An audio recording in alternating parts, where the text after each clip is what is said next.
Hey guys, it's Dean here from Planet Kaiju. I'm here with Riv and Nick, and today we're offering you a very special interview today. Chris Kuipers, or Cupers. Jesus Christ, he just told me how to pronounce it. Gojifan93. I am very happy.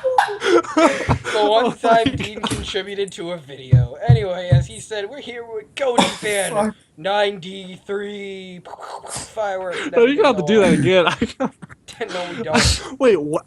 That was Wait, how did fantastic. you No, pronounce no, my keep it last rolling. name Keep it again? rolling. This is great. Let's keep it rolling. So anyway, as you All can right. all tell, next week is when G-Fest comes around the corner. Or comes to town, I don't know. But there, So far, so good. Gojifan93 is showing a fan film he produced and basically did everything besides writing and No, filmmaking it's and well, he just no. edited. He Didn't do did anything. nothing. That's what I'm trying to get to. Anyway, He promoted the movie. Yeah, that's all we needed him for. Anyway, he's showing the movie Return of SpaceGodzilla, which we did a review on. Hopefully it's out by now. I don't know. Anyway, fuck it. Who cares? Here's the man himself, Gojifan93. Say hi. Hello. Yeah, that was emotional. Alright, so I think to start this interview off about the movie, just to promote this and get this out here, we'll have the leader, Nick, go. Who's not the leader? I am the leader. What? Go, Nick, you cunt. Oh, I'm asking a question? Yeah. Okay. Let's see. You see, the thing about this is, we're completely improvising. I even asked Riv before recording this. I was like, hey, do we have a list of questions or something? And he said no. We quite So, literally just pulled this out of our what ass I'm- today. yeah, we're pulling stuff out of our asses. Alright, go, ask him a question. so- No one cares. What I'm gonna ask is, what Godzilla movies inspired you in terms of tone and shit like that that you put into Return of SpaceGodzilla? What movies inspired you? This is how G-Fest is for him. Let's my see. God. See, this would be a really good question for Plutonium because obviously he's a writer, but I feel what's in it is a Heisei vibe, but with a hint of like Showa. So, like, there's some parts that, well, I mean, you guys saw the film, so there was like one part probably that was very Showa-ish, but I would say Godzilla versus Space Godzilla had, I think, a huge. I mean, obviously, because we had a lot of influence from that, but yeah, I think it would just most Heisei films with a hint of Showa or Millennium. I guess I don't know. It's kind of Like, are we talking, how much of a hint are we talking? Like a perfect gourmet spice of an added, like, one fucking pepper fuck shit, or like Shut up. or like tomato sauce and You have to spaghetti? excuse Riv. I believe he's having a stroke. This is how Planet Kaiju behind the scenes goes. sure, Riv, sure. Shut up. Anyway, Dean, you Yeah. go. You can beautiful. Okay, Tejas so since I have yet to see the film, my questions are going to be this kind of questions that an idiotic, undecided voter would ask. So get ready for some stupidity. No, that's all right. How long is the film? We got it collected about 26 minutes. like mud. That is literally the No. exact guess I had in my head. I am psychic. Okay, so I have another one. Okay. That's about all I had anyway. Okay. So, long-time subscribers of yours, they will have, known and followed World Apocalypse. Do you think that they'll be satisfied with what Return of Space Godzilla brings to the story and improves upon World Apocalypse? I hope so. I really do. I think it will. Just because of, when me and Plutonium sat down after we did World Apocalypse, and, yeah, a lot of people said it was good, but, we sat down and we thought, okay, I told Plutonium this. I was like, hey,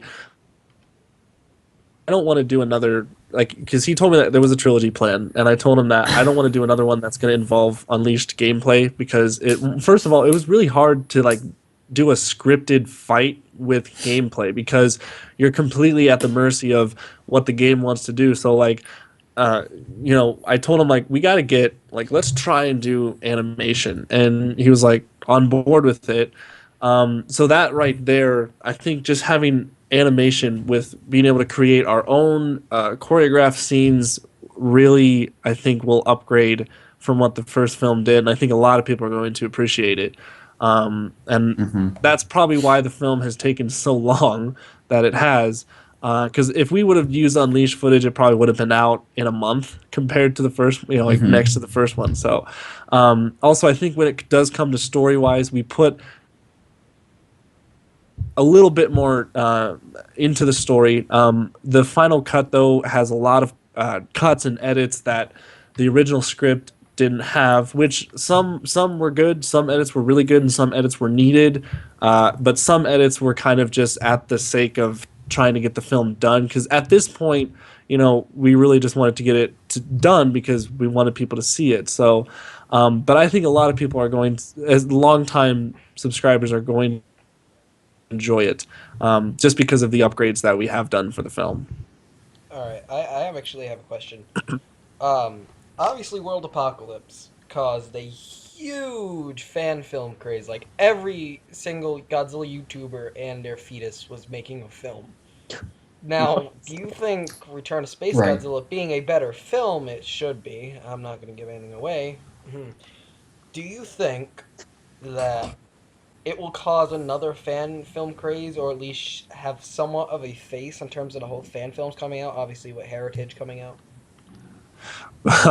Yeah, well, I I would think it would. I mean, yeah, I remember World Apocalypse when that came out. Everyone was wanting to do it. I remember Nick, you had your film. Riv, you had your film coming out. Right. Fuck off. Never. What? I was just Jesus. It's history. Can't Well, erase it. I mean, well, it might not be like it might not spread to the whole Godzilla community, but Yeah, do you well, think it will spread to your little motley crew of like fans? What? Well, that's good, Riv. That'll. Is that offensive? What is motley? What is? I don't know exactly what motley crew means. You're gonna have to edit the that out biggest because that's gonna dumbass piss a ever. lot of people off. I don't know what motley crew means. I'm sorry for this. Come on, Riv. Game face. I don't Okay, got a just game say face. your whole All right. Gojifan fans, not Motley Crew. Ask me, Riv. Ask me the question again, and No, we're too far in this. Anyway. it to where this is where you begin again. Got it? Okay. Anyway, so do you think it will have as much of an impact with your fans? Well, with my fans, I think it will. Even though I'm not the creator of this trilogy, it all belongs to Nico, but or Plutonium. But I know that because I'm the one who's been promoting it and all that stuff. That I mean, me and Nico have been friends for a very. I mean, he was one of my first subscribers, and so we've been friends ever since. And we kind of, obviously used my channel as a way to promote the film. That's why it has as much viewership as it does. But will it create a new buzz of fan films? I don't know. I mean, I would kind of hope it would, because that'd be kind of cool to see more people try to create whatever they want when it comes to Godzilla fan films, or just in monster films in general.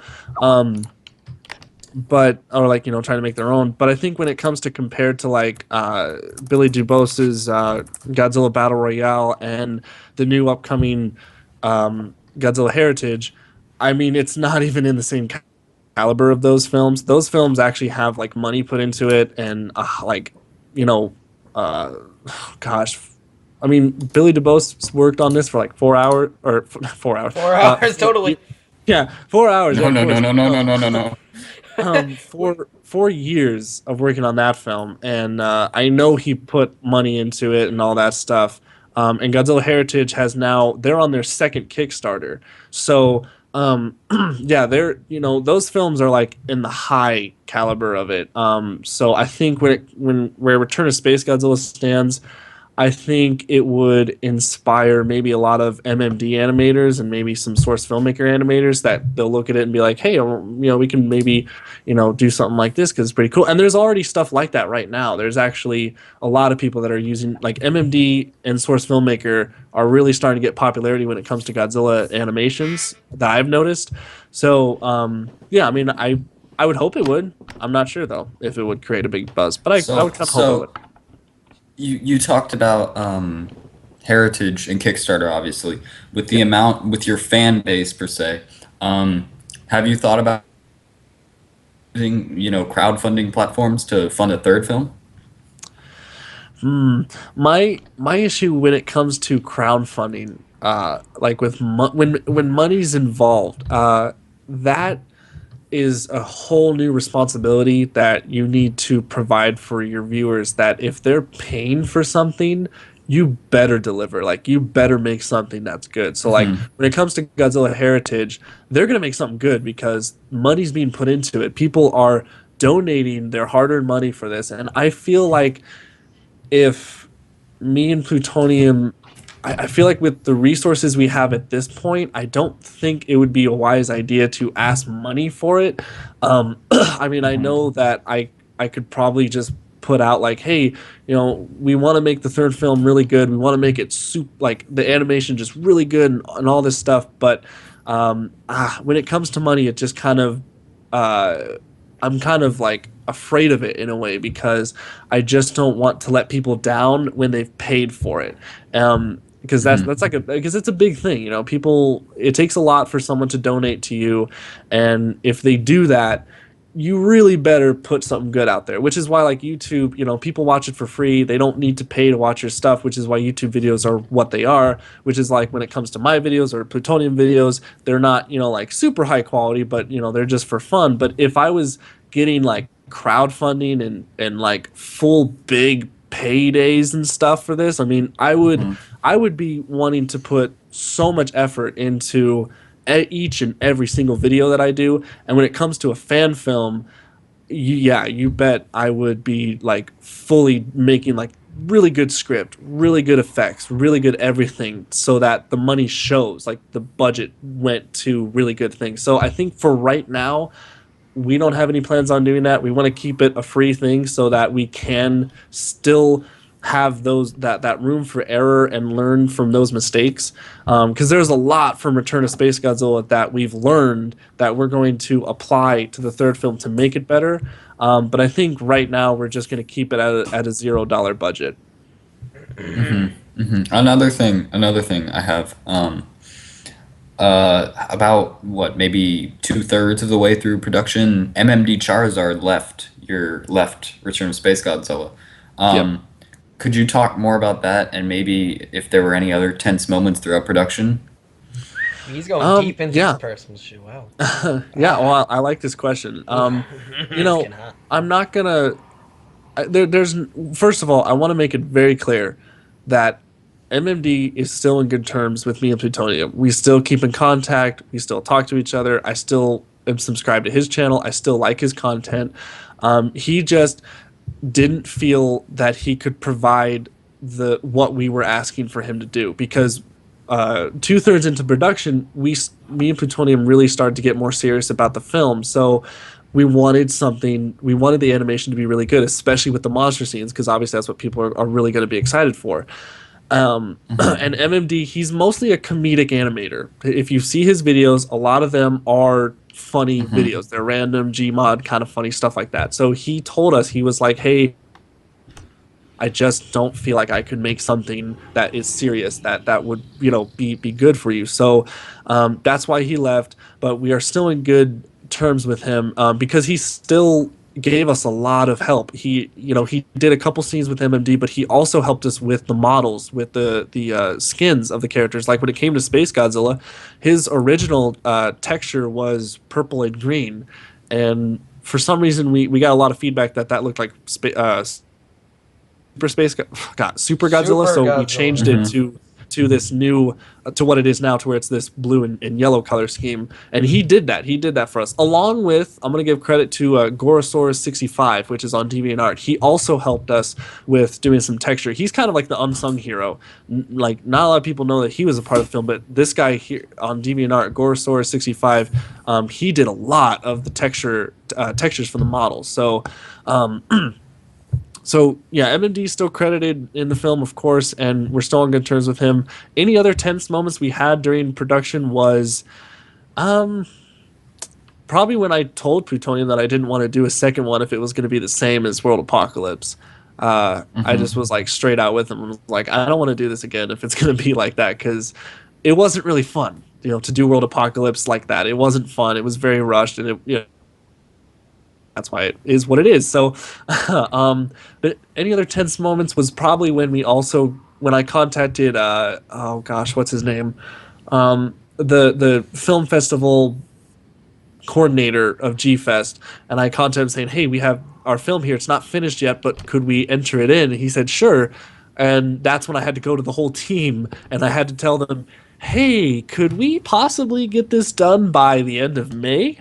And right there, we set ourselves a deadline, and it just really that was kind of a stressful thing for me, because as a producer, I had to get all that organized and be like, all right, so we got the human scenes, we got those animated. I had to go to James Myers, which human scene animator, had to go to him, tell him what was going on, and he was like, okay, I'll try to get this done, because he was doing school at the time. Now he's not, but he was doing school at the time, so there were a lot of times where it was weeks would go by with no new footage of animation. I'd be freaking out. I'd be like, okay, well, come on, we got it, so that was probably a tense moment, but probably the most tense was when MMD made that announcement that he wanted to leave the animation production, I guess is what I would say. But so, wow, I like that question. Good question.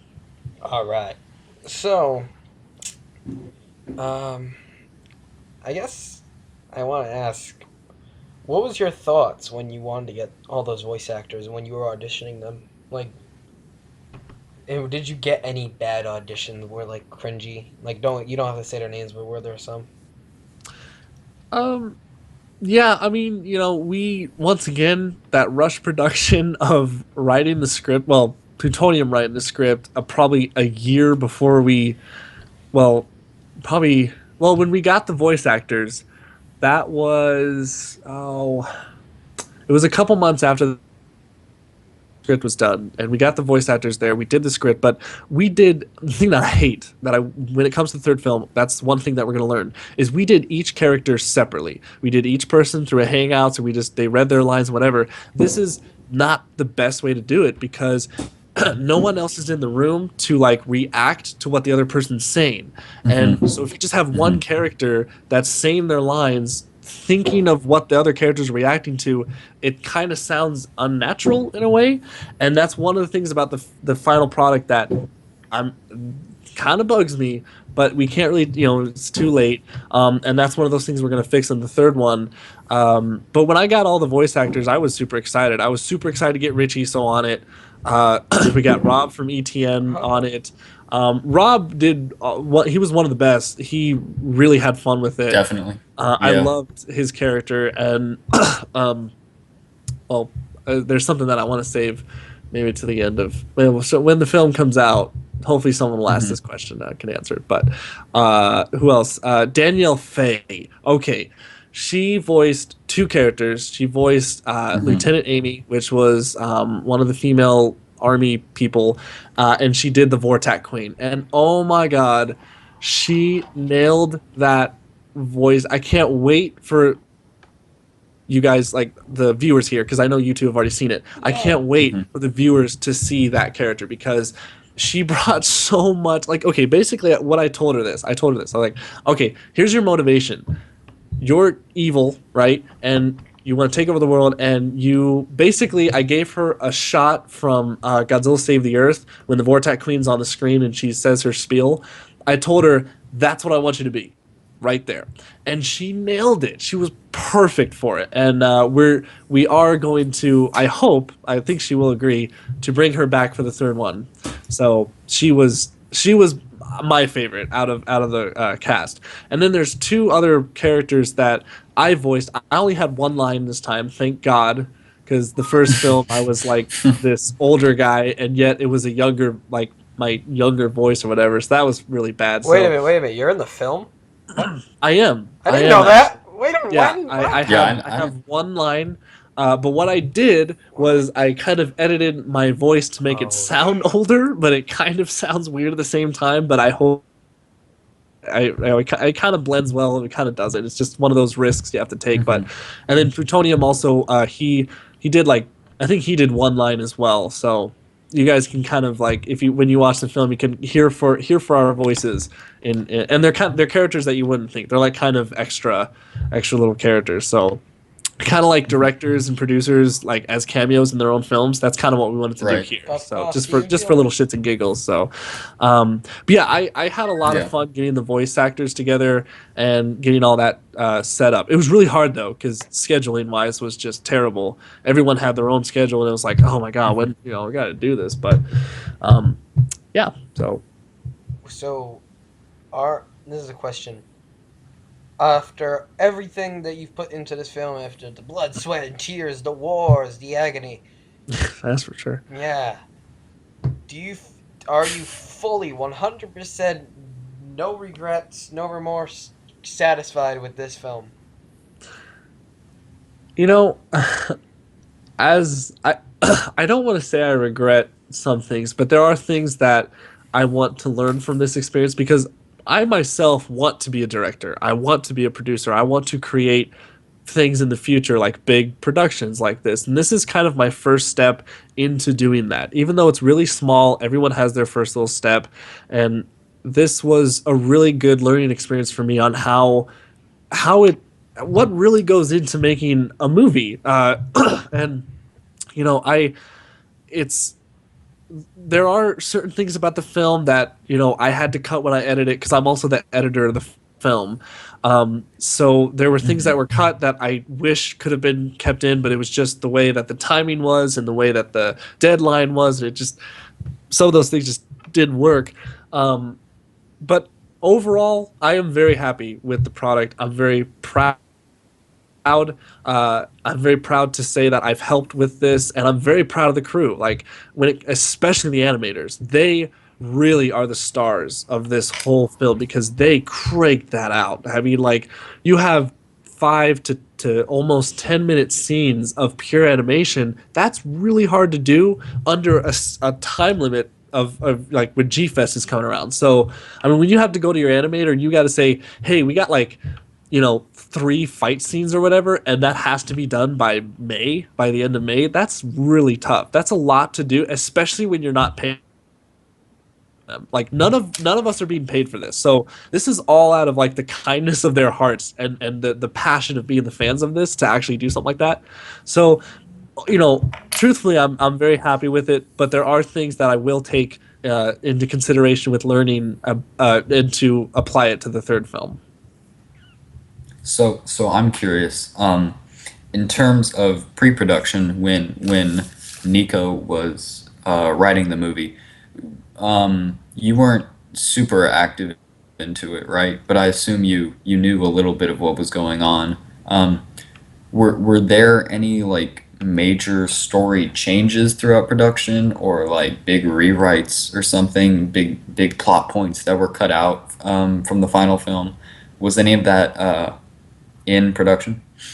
To be honest, Plutonium wrote out the script super quickly right after. I think it was a couple months after World Apocalypse came out, and he came out with me. He's like, "Hey, I have the script for the second one." I'm like, "Wow, that was pretty quick." Yeah, he mostly did the script, and from my recollection, there wasn't a lot that was changed with the plot. I know there were a couple things that were altered, but I'm trying to think like throughout that. But he really was that side of the project. I just kind of was there as the production, like kind of getting the other things prepared, like the the voice actors, the doing all the script. And I remember I read over the script like super quickly one time because I don't know, I was like super busy with other stuff. Like this was at the time where when we did this fan film, we weren't super serious about it. We were kind of still in the mentality of where World Apocalypse was, where we were like, well, we're just doing this for fun, so what the hell. So I didn't really look at the script until we got the voice actors, until we got the animators, and when we started to get really serious about it, that's when I really looked at the script. I'm like, okay, we got to do some changes here, and I'm gonna say I don't care, Nick. I appreciate your videos that you've been posting. Also, Riv, you did come out with one video too that you did, and there's also been a lot of other people that have posted videos about their thoughts. But you two in particular made this film better. In a way, I'm not joking. I'm not joking. I'm being completely serious, because if we didn't take your considerations into account, the film would have come out in the way, and it wouldn't have been as good. I'm serious. Wait a minute. I did something? Yes, you did, Riv. What the fuck Yes, did I you did.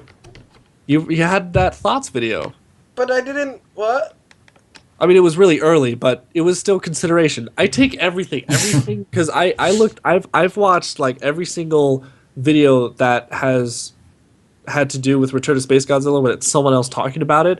I have watched every one of them and taken all their thoughts into consideration, I mean, to make it the best possible film it could be where it is. I would have said more, but wow, dang, Jesus. Yeah, but it really, yeah. What was the first part of the question again? Kind of, I digress a lot. What was it? It was, It's something about the script. yeah. You gave us a basic. Yeah, it was. Oh, that's right. Where if there it were had big like alterations. plot changes. Yeah. Yeah. So yeah, like big plot points. I think that has remained there, but there's just been little alterations to the script. So. Oh, okay. So In a nutshell. I have Riv. Okay, so one of my favorite parts of the movie was definitely the selection of soundtrack and music. Everything seemed to fit really well, and I noticed that it was all it was just music from previous Godzilla films, right? So Yes. I was wondering how that selection process went through and how you somehow miraculously put each soundtrack on the perfect scene. Like, seriously, that was my favorite part of the movie, just listening to the soundtrack and how it, furthered the scene. It was great. That was one of my favorite parts of editing. I was also part of the sound. What do you call it? Like, I guess sound design part of the film too. Sound design. We we use tracks from past Godzilla films, mostly the Heisei ones, to have it fit with that Heisei tone that we wanted to. But like I said, that hint of Showa, you'll see in the film. There's that one part where I have just a bit of a Showa tune. It's really awesome. That was really fun, but it was really difficult because when I started editing the film, I actually had I had a Word document, and every time I put in one track, I would write it down, what the composer was, what the track was, so that we could put in the credit sequence. And I told myself, I was like, I have to keep track of this, because if I finish the film and I don't have any of this written down, how the hell am I going to find the title tracks of all these songs to put in the credits? So yeah, I had this long list, this long document of all those tracks, and honestly, there were a couple tracks, like probably the main key points in the movie that me and Plutonium talked about what would be the best track for that, and we went through many. There's one part in the film, I'm not gonna say it because it's a huge spoiler, but one part of the film where we wanted people to feel. We wanted the feels, right? So we were thinking of all the basically the cliche Godzilla tunes that make you feel. But I think we picked the best track for that moment, and I feel like it's a track that not a lot of people actually talk about. So I think that was really cool.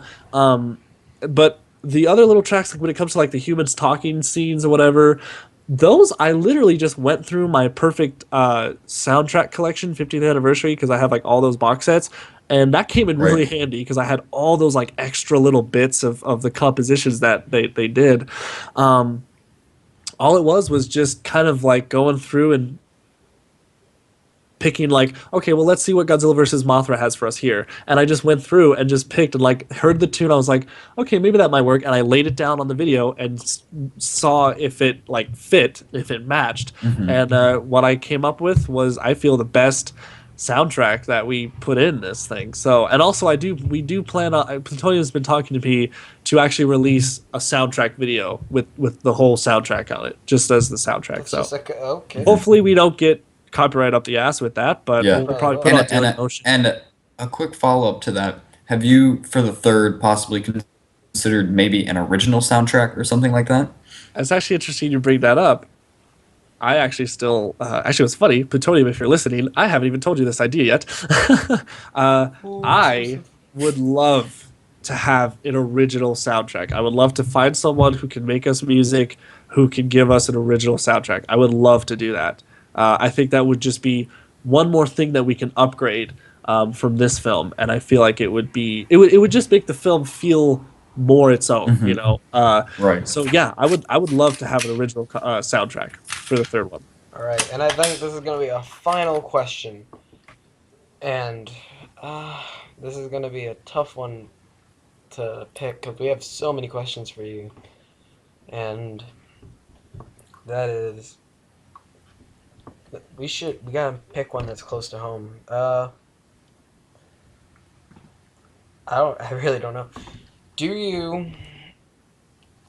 you feel that this film will stand a bit of a test of time between all your videos and all the other fan films? Do you think this film will stand, like, will leave a landmark on your channel as this is where World Apocalypse turned, and will show your creative value of your channel? You think it will improve you, basically? I hope so. I do. I want this film to be another mark on. I feel like on all of our channel, all the team, whoever worked on this, all of our channels, and I hope that it shows, you know, how I guess how I can organize a team to create something that's special. But I really do hope that people remember this, and that people, you know, will be like, oh yeah, you know, they did that one film, and or you know, I don't want to be tooting my own horn, but like, oh yeah, Gojifan did, you know, he helped with that film, rather than like, oh yeah, I remember when Gojifan did that Let's Play. You know, it's like I remember when Gojifan looked like an idiot using speech jam. Yeah, exactly. Oh god, again. like that's the thing that I would hope the most is I want people to see my potential in creating original. Well, it's not fully original, but it is from the ground up something that's not just a Let's Play, or, you know, because those are easy. Those are so easy to do. So this is something very big. It's very special to me, and I really hope that it does stand the test of fan film time, I guess. No. I mean, obviously it won't be like, you know, Battle Royale or anything like that, but I hope at least it will leave its mark. It's all right. Wow. So okay, I have a last question. God I have damn a it. last question. Oh, it's just it's bring it. really short. Bring It's it. I really love short. this. I love this. Just what advice do you have to other, you know, maybe younger filmmakers, or just maybe even older filmmakers who are just starting out and trying their hand at this really difficult kind of art? Oh, that's a good one. Okay, first off, you never try to estimate everything. There will always be something that happens during production that will, you know, keep you on your toes. Try to have a schedule. I feel having a schedule would be really important because it keeps everyone on pace. But don't promise things that won't happen. Like, I've never said that this fan film is going to be the best fan film ever. I've never promised that. I said that this fan film will be a fun film. I hope it's a fun film. But if you're going to make a film, don't, you know, like I said, don't promise things that you won't be able to do. Have fun with Always have fun with it. Do it for the passion. If it's a regardless if it's a free film or you're making this film where you eventually will make money from it, just make sure your first and foremost reason for doing it is that you're doing it because you're passionate about it and that you're enjoying it too. Because if you're not enjoying it, then what's the point? And make sure you have a really a good team together. Like when it comes to voice actors and stuff, make sure that you have everyone on the same page. Constantly keep up with emails. Constantly making sure that everyone's good. Everyone has what they need. If there's a voice actor that is a little bit lost in what their character needs to be or their motivation, make sure you do that. Make sure you take care of your team because they'll take care of you. And I'm saying this from a producer's point of view, but also a director's point of view is the same way. Basically, make sure your team is on the same page. Make sure everyone's taken care of, and have fun with it. I guess I'm trying to think of something else really groundbreaking to say.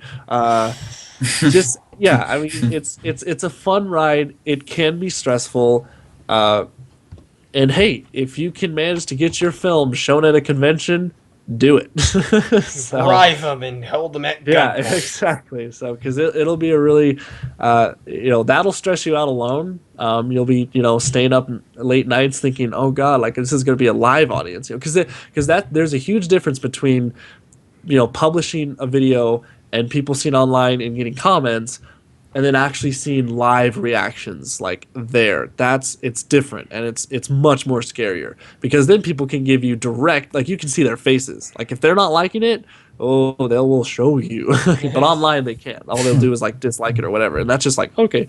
But yeah, just have fun with it. Passion, get everyone together, make something cool. And always learn from your mistakes. That's the biggest thing too. Always learn from things that didn't really work out and apply that to the next project that you're gonna do. So What would you do? What would you do if it ends up like that one SpongeBob episode? Forget which one, but they made something in a theater. What? They're like everyone's gonna love it, and then everyone walks out all like disappointed, stepping on. What would you do if that's how it goes? if that happens, then I will tell Give your channel. Plutonium pull the plug on this trilogy. No, it's just- Give the channel to us. Anyway, that's how you end off an interview. I'd like to thank Dean when he was here instead of leaving us to watch a damn film, because Dean does that. He runs for the Cowboys. And I also like to thank our founder and a guy who doesn't do anything on the page anymore, Nicky Lee DeRoach, Nick Walker. And also our special man who just got interviewed. There's no really name for there, is there? Interviewer. Christopher Coopers, aka Gojifan93. all right. Everyone, Say big G fans. Is that what you want me to say? Everyone wants me to say that at the end. So wow. All right, guys. Thank you all for watching. bye bye.